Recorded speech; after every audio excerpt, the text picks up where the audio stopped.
Je vais maintenant vous parler du démarrage direct d'un moteur, des maths asynchrone triphasé, un sens de marche. Donc les moteurs asynchrone triphasés, un sens de marche qui tourne dans un sens de marche seulement.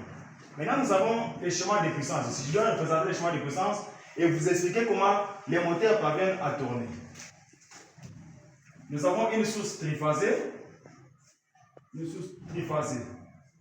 On peut représenter la partie de côté R, S, T. Ici 3 fois 380 volts.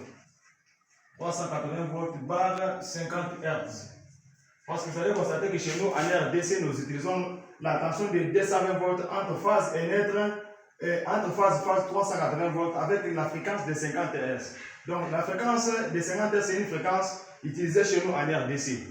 Si vous partez en Europe, en Amérique, vous allez trouver, ils utilisent une tension de 110 volts avec une fréquence de 60 Hz. Donc, il y a la différence entre les deux tensions que nous utilisons au Congo et l'autre que les Européens ou les Américains utilisent chez eux. Alors, maintenant, ici, nous avons une source triphasée. Les trois qui montrent, nous avons les trois phases fois 380 de la tension que nous utilisons. Alors, nous allons maintenant représenter les démarrages directs. Nous allons démarrer le moteur ici directement. Ici, d'abord, nous allons représenter les sectionnaires. À porte visible, un sectionnaire à porte visible, un sectionnaire à porte visible. Mais vous savez d'abord, le rôle d'un sectionnaire est de séparer les circuits du moteur avec toute source de tension. Or, un sectionnaire, c'est un appareil qui ne supporte aucun pouvoir de coupure. Lorsque je parle de pouvoir de coupure, c'est-à-dire, c'est un appareil qu'on ne peut pas enclencher en charge. Donc, c'est-à-dire, vous ne pouvez pas bouger cet appareil qu'on appelle sectionnaire pendant qu'il y a du courant. Donc, souvent, il y a la production de ce qu'on appelle un arc électrique. C'est pourquoi on dit c'est un appareil qui ne supporte aucun pouvoir de coupure. Donc, on ne peut pas manœuvrer cet appareil en charge pendant qu'il y a du courant. Voilà. Ici, nous avons d'abord les sectionnaires. Après les sectionnaires, il y a maintenant les contacteurs de démarrage. Il y a maintenant les contacteurs. Faisons les contacteurs. Il y a les contacteurs. Je représente les contacteurs ici. Or, les contacteurs là-bas, que je représente KMK1, il a deux bornes. Le contacteur a la borne A1, il a aussi la borne AD.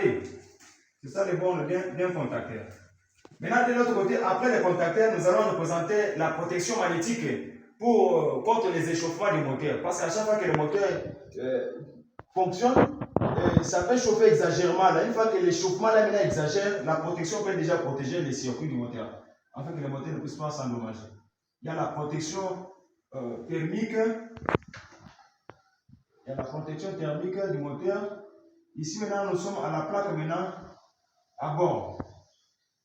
Nous représentons maintenant notre moteur asynchrone triphasé. Or, le moteur asynchrone triphasé a des grandes parties. Nous représentons les stators et aussi les rotors.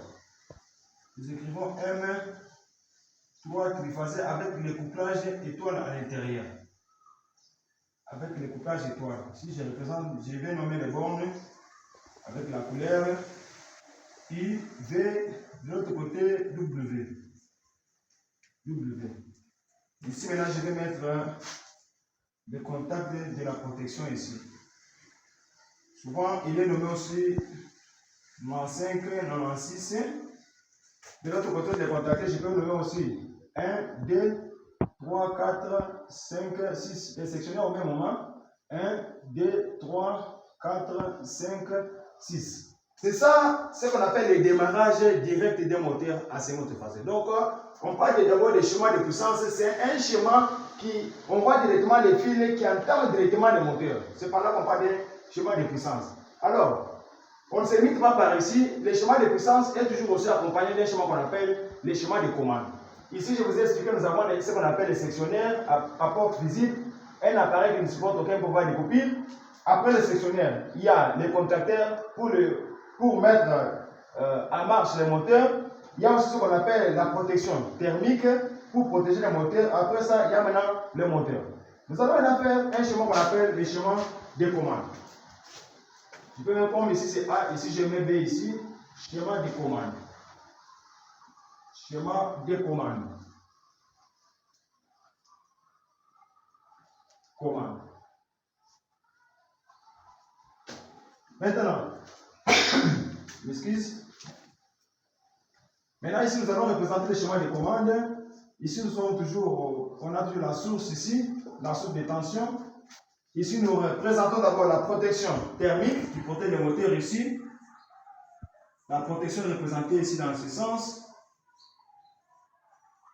qui est nommé F1. Ici, le fusible F0. Après la protection, il y a aussi le bouton pour ce qu'on appelle SO. SO. Après le SO, nous allons maintenant entamer les contacteurs. Après ça, je vais maintenant mettre le bouton pour soit le démarrage.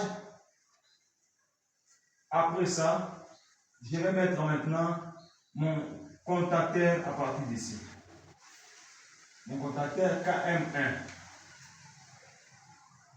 Ici, il y a le bouton pour ce qu'on appelle S1 pour le démarrage du moteur.